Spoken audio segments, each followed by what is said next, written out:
Good morning. Welcome to ACIM lesson 72.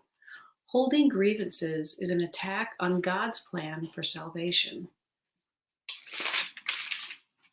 While we have recognized that the ego's plan for salvation is the opposite of God's, we have not yet emphasized that it is an active attack on his plan and a deliberate attempt to destroy it.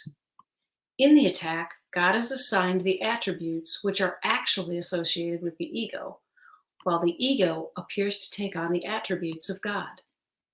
The ego's fundamental wish is to replace God.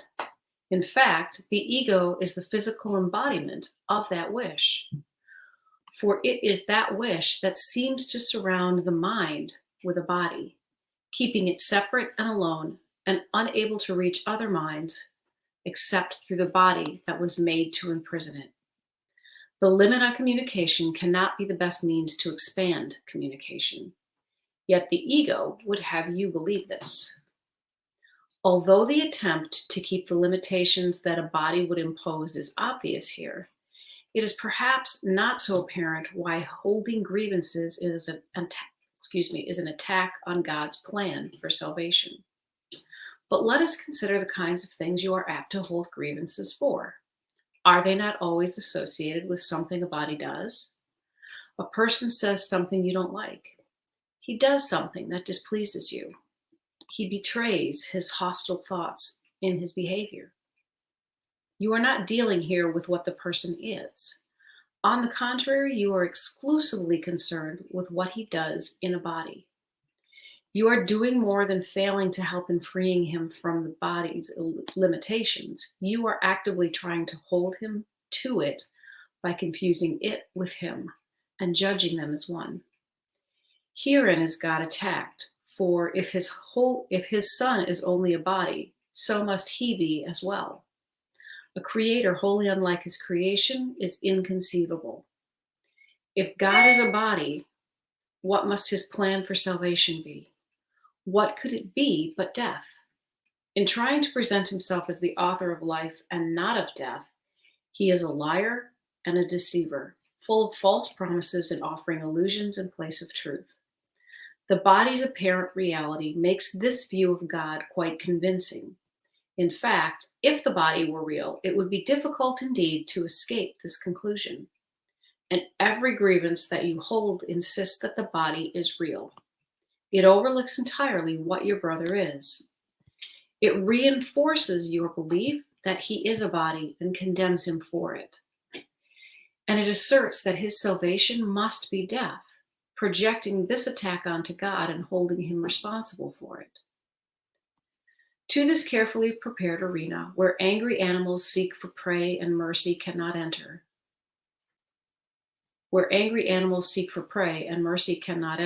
the ego comes to save you. God made you a body. Very well, let us accept this and be glad. As a body, do not let yourself be deprived of what the body offers. Take that little that you can get. God gave you nothing. The body is your only savior. It is the death of God and your salvation. This is the universal belief of the world you see. Some hate the body and try to hurt and humiliate it. Others love the body, try to glorify it and exalt it. But while the body stands at the center of your concept of yourself, you are attacking God's plan for salvation and holding your grievances against him and his creation, that you may not hear the voice of truth and welcome it as a friend. Your chosen Savior takes his place instead. It is your friend. He is your enemy. We will try today to stop these senseless attacks on salvation. We will try to welcome it instead. Your upside-down perception has been ruinous to your peace of mind. You have seen yourself in a body and the truth outside yourself, locked away from awareness of the body's limitations. Now we are going to try to see this differently. The light of truth is in us, where it was placed by God. It is the body that is outside us and is not our concern. I'm going to reread that one. The light of truth is in us, where it was placed by God. It is the body that is outside us and is not our concern. To be without a body is our natural state. To recognize the light of truth in us is to recognize ourselves as we are. To see our capital S self as a separate from the body is to end attack on God's plan for salvation and accept it instead. And wherever his plan is accepted, it is already accomplished. Our goal in the longer practice periods today is to become aware that God's plan for salvation has already been accomplished in us. To achieve this goal, we must replace attack with acceptance. As long as we attack it, we cannot understand what God's plan for us is. We are therefore attacking what we do not recognize. Now we are going to try to lay judgment aside and ask what God's plan for us is. Here's the quote. What is salvation, Father? I do not know. Tell me that I may understand. Then we will wait in quiet for his answer. We have attacked God's plan for salvation without waiting to hear what it is. We have shouted our grievances so loudly that we have not listened to his voice. We have used our grievances to close our eyes and stop our ears. Now we would see and hear and learn. What is salvation, Father? Ask and you will be answered. Seek and you will find. We are no longer asking the ego what salvation is and where to find it. We are asking it of truth. Be certain then that the answer will be true because of whom you ask. Whenever you feel your confidence wane and your hope of success flicker and go out, repeat your question and your request, remembering that you are asking of the infinite creator of infinity, who created you like himself. What is salvation, Father? I do not know. Tell me that I may understand. He will answer. Be determined to hear. 1 or 2 shorter practice periods an hour will be enough for today, since they will be somewhat longer than usual. These exercises should begin with this. Holding grievances is an attack on God's plan for salvation. Let me accept it instead. What is salvation, Father? Then wait a minute or so in silence, preferably with your eyes closed, and listen for his answer. That is lesson 72. Holding grievances is an attack on God's plan for salvation. This whole lesson is trying to show us how convoluted and how inside out or upside down the ego's rationalization, the ego's goals are apart from God's. It is the ego mind that has us believing, or would have us believe, that God is a body who sits in his throne high above everything else and makes judgments and hands down punishments and hands down rewards according to his own whim. And our only release from all of the torture that comes from that is death. Our only escape is death. Whereas with God, we have to understand that there is no death. There is no death. We may not, good morning, Lynn. We may not, sorry, I lost my train of thought because of Lynn.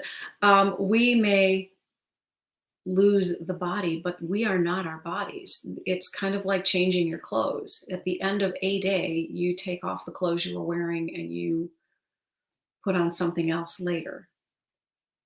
We are not the clothes that we are wearing.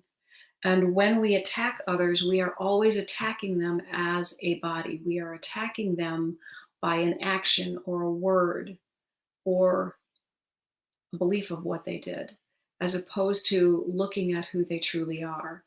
And that's part of the concept of looking at people through the eyes of love. If you can connect and really communicate through the eyes of love, you may understand that you are both trying to say either the same thing or you're not communicating your needs effectively. And if you could just get to the heart of where the love is, you both just want acceptance and connection. And we just have different ideas of what that should look like. And when the other person does not mirror what we think we should have, we think it's an attack on us. And so today's lesson is being willing to let go of our preconceived ideas of what love and light and salvation look like and simply ask. And so, in all of your practice periods, that is what we're going to do. What is salvation, Father? I do not know. Tell me that I may understand. Or, holding grievances is an attack on God's plan for salvation. Let me accept it instead. What is salvation, Father? I'm going to move on to a year of forgiveness. These are long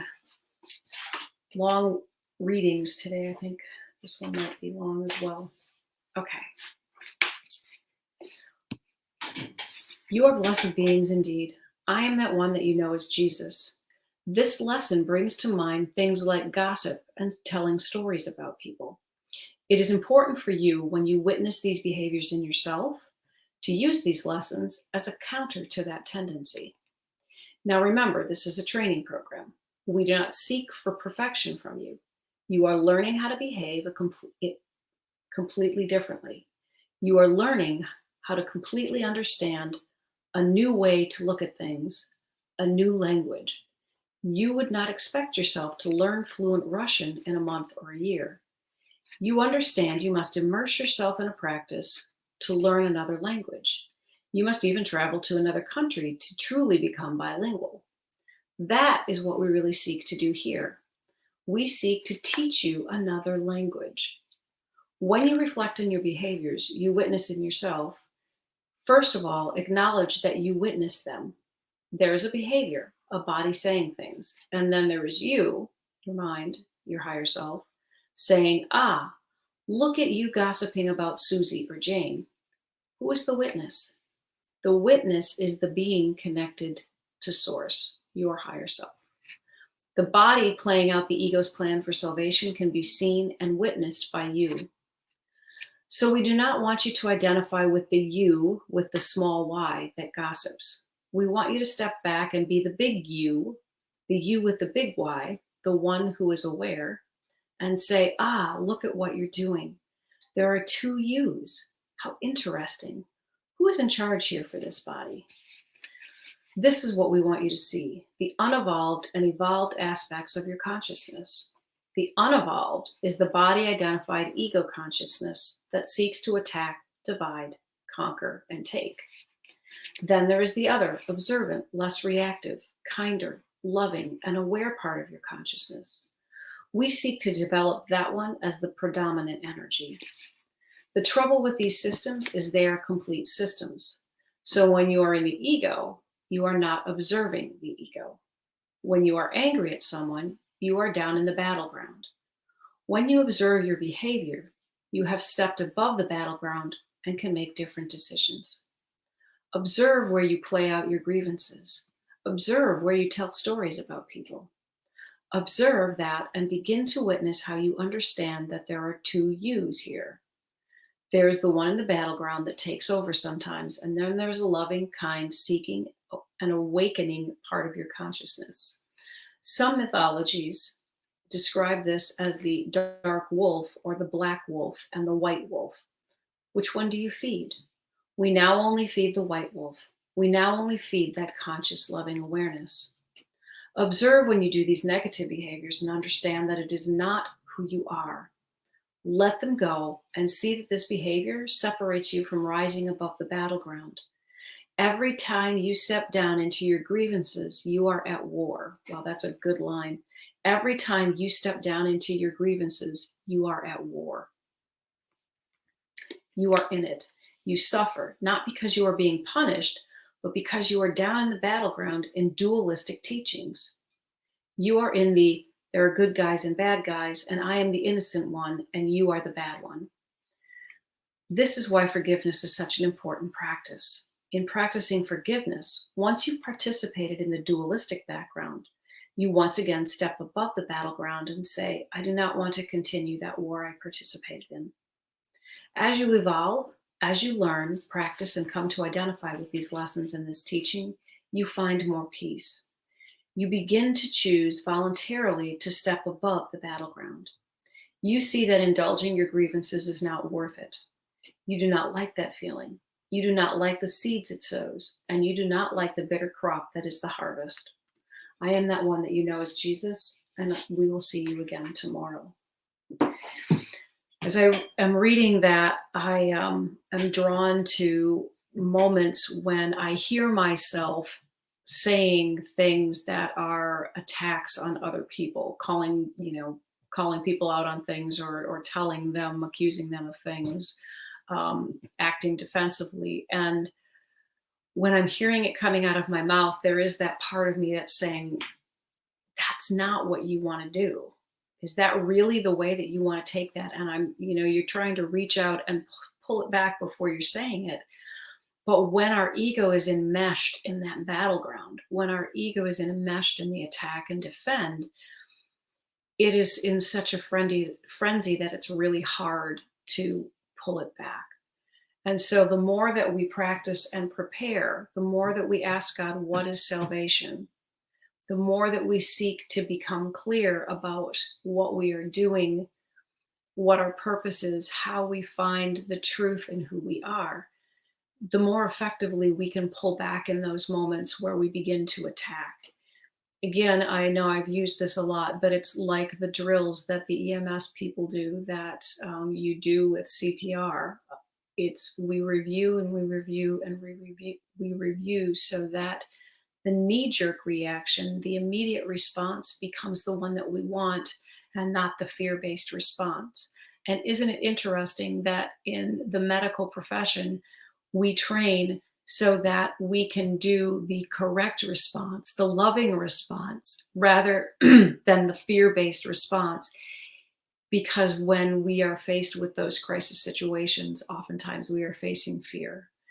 And so just take what you can from this, look at those lessons, and look to find the passages, the words that speak to you, because there are definitely a lot of words and some confusing concepts in this lesson, just because there's a lot of words. I hope that helps. I hope that you can find the time today to give yourself the space to meditate on this a little bit, or even just be with it and be with no thought and let yourself have answers come to you. Have a spectacular day. Thanks for coming, Lynn. I will talk to you all soon. Bye.